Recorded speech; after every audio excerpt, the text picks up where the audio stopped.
Gracias. ¿No quiere pasar por acá? ¿Qué? ¿No quiere pasar por acá? No, está bien. Gracias.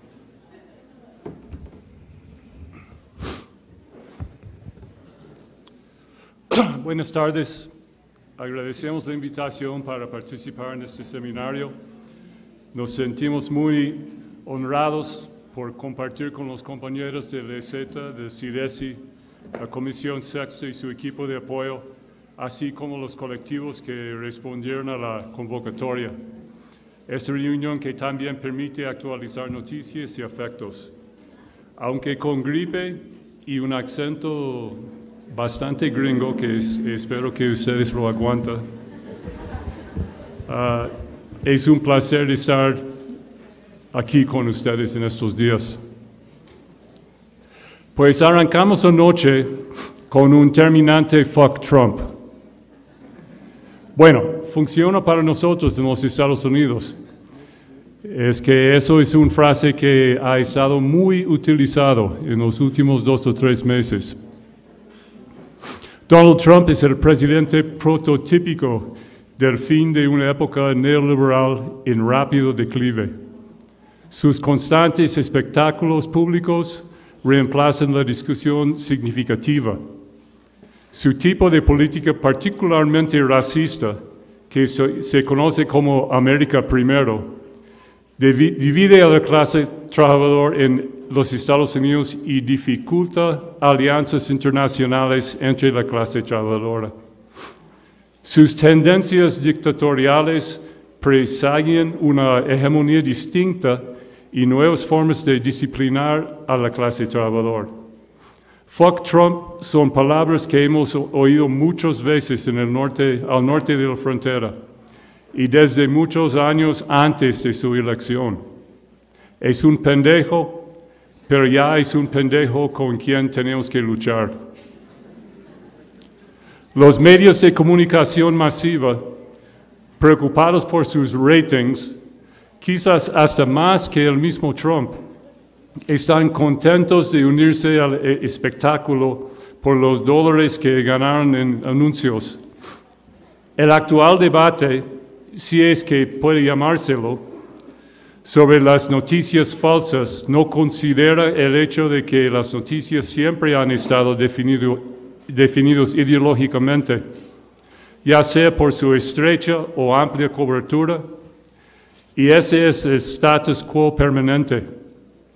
El debate aceptable ocupa un espacio reducido en el lado procapitalista del espectro de noticias, mientras los intereses de la mayoría de la población del mundo no encuentran voz. La verdad es siempre legitimado por el poder. Los ataques de Trump a los medios representan esfuerzos por redefinir una hegemonía nueva y más autoritaria. Este requiere ciertos ajustes para las corporaciones mediáticas que estaban acostumbrados a las definiciones liberales de la libertad de expresión, cuyo límite era solo la cantidad de dinero disponible para el editor. Trump quiere controlar la verdad, entonces hace sus argumentos en 140 caracteres vía Twitter. Argumentos marcados por un nacionalismo ramplón que divide aún más a un mundo de por sí fracturado. Por otro lado, las discusiones tontas, como las que analizan los porcentajes con que se ganaron las últimas elecciones, son distracciones que ocupan muchos minutos ociosos en la televisión y en inútiles centímetros cuadrados en la prensa. Mientras la manipulación real que vivimos, la llamada gobernanza de fines de la época neoliberal, pasa sin comentario alguno. Como ejemplo, basta ver el asunto del muro ominoso. La tercera parte de este ya está construido, mientras que el presidente Obama expulsó más migrantes de los Estados Unidos que el resto de los presidentes que ha tenido este país desde 1900, sumados. Familias divididas, muertes en el desierto, billones de dólares gastados en mayor patrullaje fronteriza, abusos contra los trabajadores y sueldos sin pagar. Nada de eso es nuevo para las comunidades de inmigrantes. La economía neoliberal obliga a la migración, pero encubre este hecho con propaganda racista y nacionalista. Mientras tanto, las instituciones hegemónicas dirigentes tratan de convencer a la clase trabajadora de que todo lo malo es culpa de los migrantes, pero solo de los que han llegado recientemente a Estados Unidos de países pobres, porque en realidad 99% de nosotros somos migrantes. Si recordemos el viejo consejo de Carlos Marx, de que no podemos juzgar un periodo de transformación por su propia conciencia, sino que, por el contrario, hay que explicarse esta conciencia por las contradicciones existentes en la vida material, por el conflicto existente entre las fuerzas productivas sociales y las relaciones de producción. Debemos pensar que Trump es un producto de su tiempo. Sus mentiras constantes, sus ridículas batallas con los medios de comunicación y su retórica incendiaria dominan en la superficie. Pero a un nivel más profundo, lo que ocurre es que la estrategia de acumulación conocida como neoliberalismo está fallando para las élites. Las payasadas de Trump son la cobertura para una economía estancada, acompañada por una acumulación enorme para el famoso 1%, lo cual representa una contradicción fundamental que se está acercando rápidamente al punto de fractura. La agenda de Trump, llamado nacionalismo económico, que al mismo tentativamente constituye la respuesta de las élites a la crisis del neoliberalismo, depende de la fragmentación social para su éxito. El blanco último son los trabajadores cuya producción de plusvalía es la base económica para la acumulación de riqueza por parte de las élites. Con una acumulación de riqueza sin precedentes en manos de los de arriba y una creciente reducción del gasto social y de las oportunidades de trabajo, uno supondría la existencia de una amplia oposición y mucho descontento. Pero mientras Trump nos distrae con su política al estilo de reality TV, a otro nivel, las élites están apostando por un riesgoso juego, lo de divide y vencerás, basando en el racismo y sexismo abiertos para mantener su posición dominante. Vivimos una etapa de capitalismo donde los ricos no solo requieren la circulación de mercancías para acumular riquezas, sino que crecientemente recurren a la creación de falsa riqueza por medio de las deudas y el robo pleno. Como se ve, son grandes las contradicciones que subyacen el mensaje divisionista de Trump, y demasiados de los amenazados, miembros de la clase media blanca y las clases bajas, están uniéndose a él, al menos por ahora.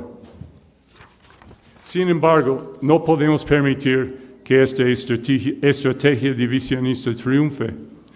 No debemos buscar a nuestros enemigos al interior de la clase trabajadora, aunque actualmente, más que algo dado, esto representa una tarea para realizar en la izquierda de Estados Unidos. Los élites capitalistas requieren de estabilidad política y disciplina social. En Estados Unidos, una falsa y momentánea estabilidad se basa en la retórica racista de Trump, aderezada con su discurso nacionalista de América primero. Los objetivos más visibles de esta cacería de brujas son los nuevos migrantes, particularmente los indocumentados. En este momento, la política es expulsar 11 millones de trabajadores indocumentados de Estados Unidos. Objetivos similares son perseguidos por la derecha europea. Por supuesto que la realización de este plan es imposible, tanto logística como económicamente. Pero la propaganda política resultante se ensaña que un grupo relativamente indefenso, que en la imaginación popular y en la prensa de la derecha se extiende hasta incluir todos los grupos minoritarios. La hegemonía funciona como siempre ha funcionado. La clase social dirigente propaga un conjunto de ideas que mantienen su poder y privilegios. En el contexto de Estados Unidos, la población indocumentada es víctima de una campaña inhumana y infundida. El público a quien va dirigido es el resto de la clase trabajadora, en particular los trabajadores blancos que aspiran a una posición segura y permanente en la clase media, aunque muy pocas veces pueden alcanzar dicha posición. Y el medio los rige a todos. Los indocumentados temen la expulsión y la pérdida de su trabajo, haciendo cada vez más difícil repetir las manifestaciones históricas a favor de los migrantes que se dieron en el 2006, las manifestaciones más grandes de la historia de Estados Unidos. Otros trabajadores temen irracionalmente quedarse sin trabajo por culpa de los migrantes, aunque exista muy poca coincidencia entre sus puestos y lo que encuentran los indocumentados, cosechando frutas y verduras, procesando carne, en la jardinería, en los sectores de la construcción más peligrosos y menos compensados.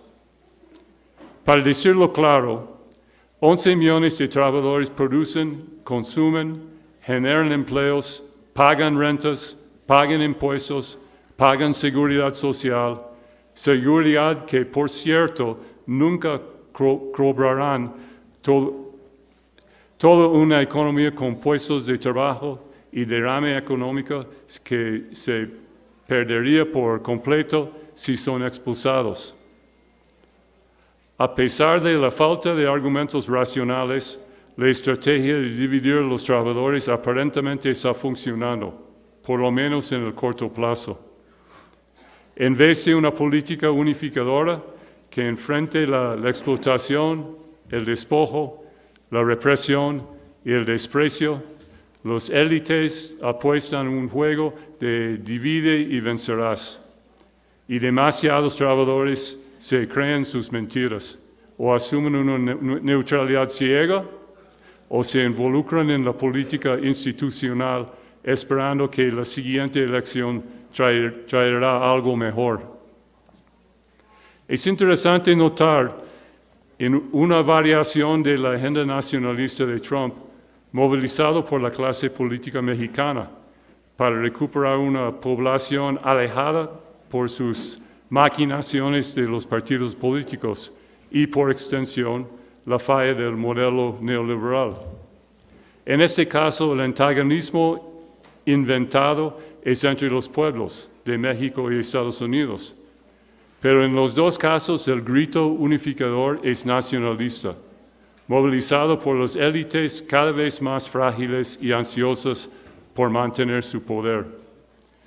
No nos debe sorprender que los capitalistas de estos países vecinos, vinculados estructuralmente por su adhesión al modelo liberal, usan argumentos parecidos para mantener su cada vez más precaria seguridad en el poder.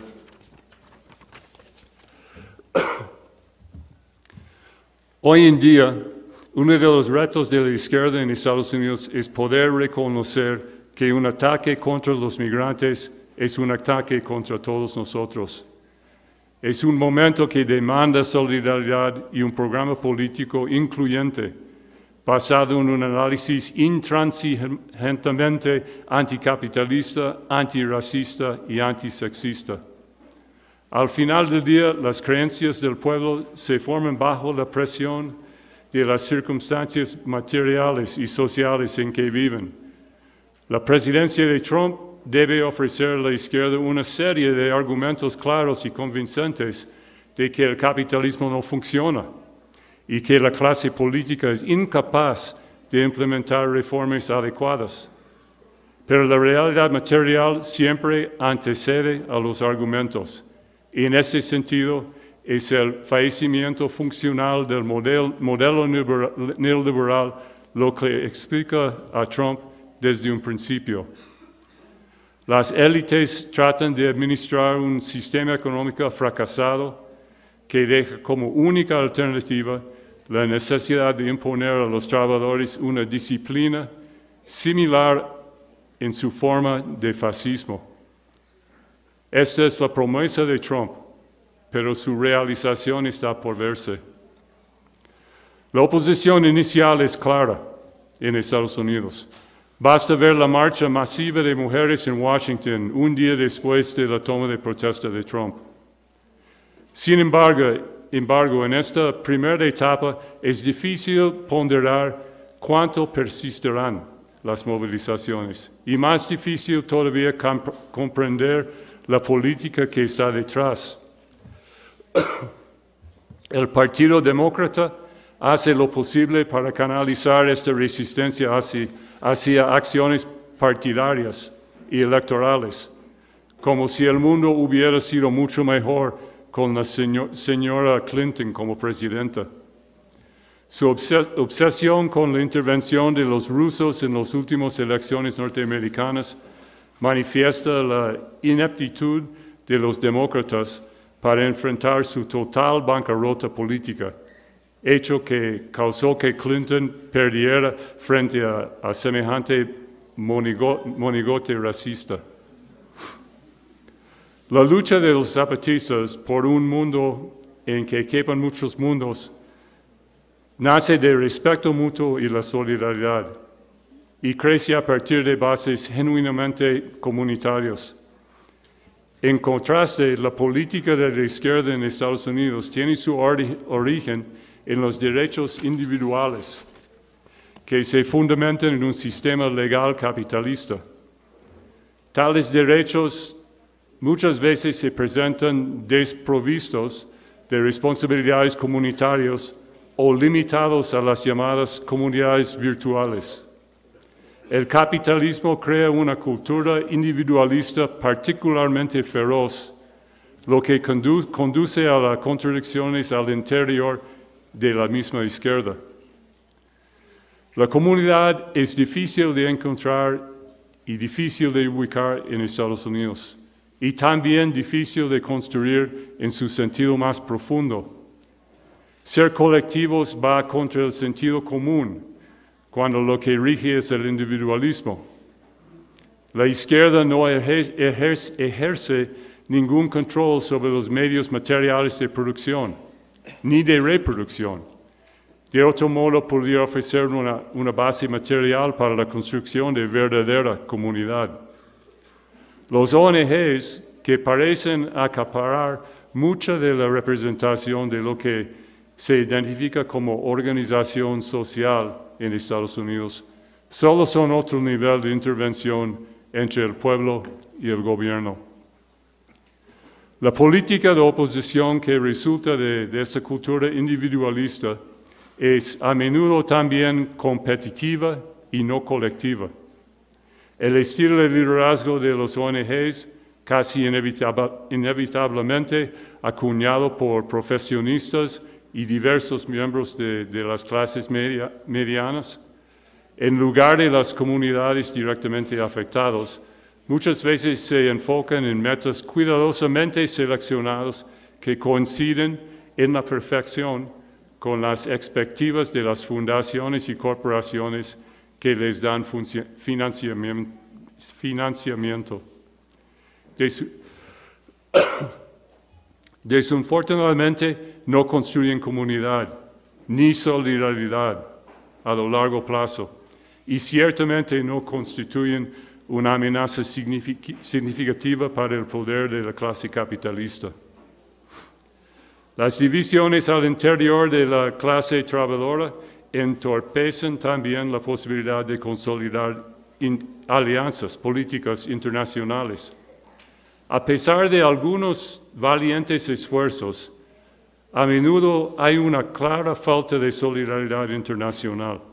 Solo tenemos que recordar la batalla contra el TLC, que se publicitó desde Estados Unidos con argumentos enmarcados en términos abiertamente racistas, como que los choferes mexicanos no son aptos para usar las carreteras de Estados Unidos. Este tipo de nacionalismo pernicioso tiene eco en demasiados trabajadores, especialmente en Estados Unidos. Desafortunadamente, este ejemplo está lejos de ser el único. De todos modos, algo es claro.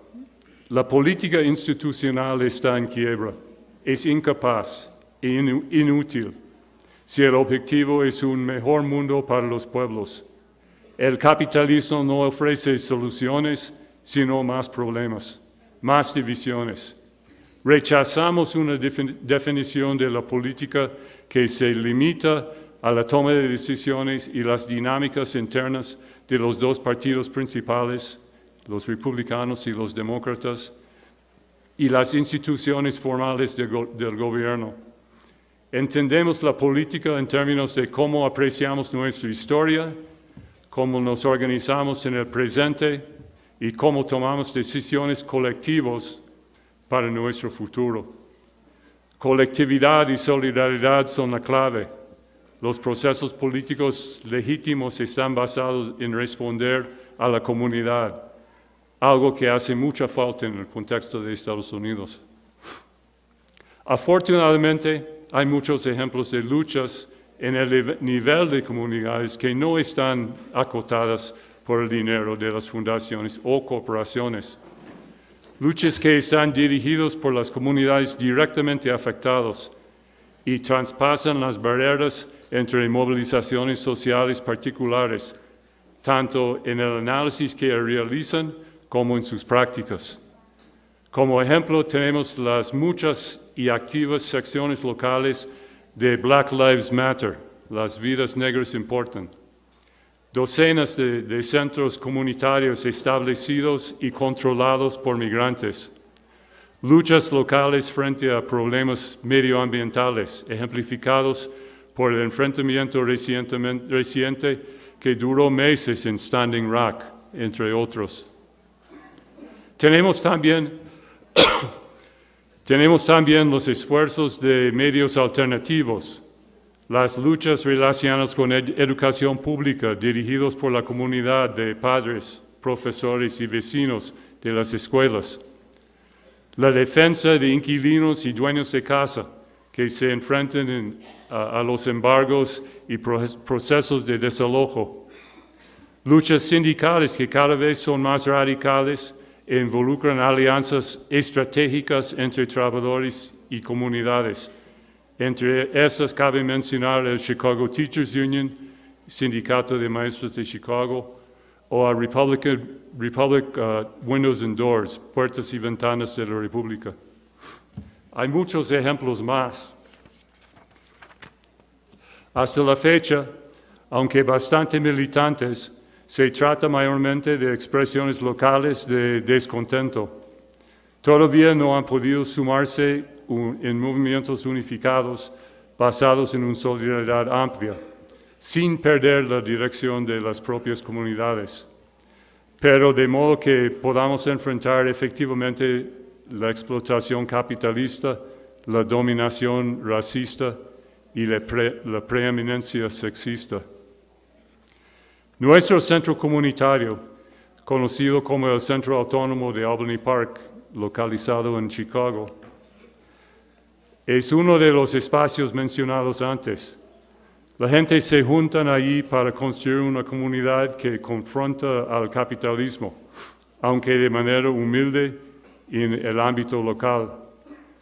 Como otros de los escasos centros comunitarios anticapitalistas y autosustentados que existen en Estados Unidos, nuestro centro autónomo es pequeño. La mayoría de quienes asisten son migrantes de América Latina. Vivimos con el constante temor de la deportación y la separación entre padres y hijos que ya nacieron en Estados Unidos. Hay mucha gente que participa en las actividades de educación popular que se realizan en nuestro centro, en las clases de inglés, en la educación medio para adultos. Esos espacios nos dan la oportunidad de aprender cómo es que nuestras experiencias cotidianas forman parte de estructuras de opresión y liberación más amplias.